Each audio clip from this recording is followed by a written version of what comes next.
Cars driven in most African cities were manufactured in Japan, Korea or Europe. However, 36-year-old Tatenda Mungofa says he is determined to change that. And that change-driven mindset began when he was a child. My dad was a mechanic, and I grew up with a passion for cars because I saw him working on a lot of other cars. And for me, I had a question, a burning question within me that was saying, what would it take to actually create the car? Mungofa, who hails from Zimbabwe, launched one of Southern Africa's first motor vehicles called Moreza Auto Company, with two other co-founders from South Africa. The name translates to flag in the Shona language.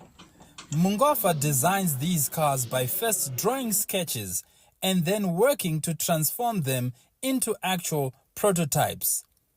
But the process, he says, isn't simple.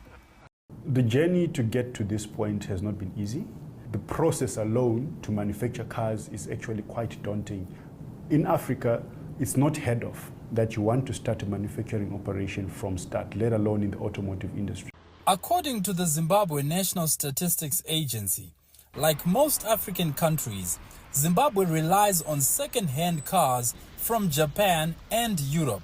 In a bid to promote the local motor industry, the Zimbabwe government placed a ban on second-hand cars and vehicles older than 10 years.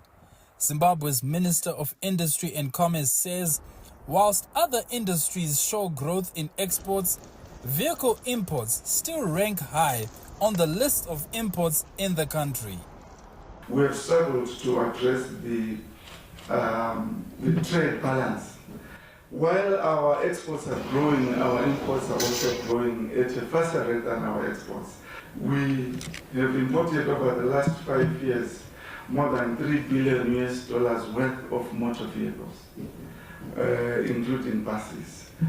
In fact, we still have as policy that you are importing a fully assembled bus duty-free, but when you are bringing in parts to assembly, you pay 10% duty. Given the huge import demands, Mungofa says his company can meet that demand locally, and the way to do that is by bringing in resources from the region.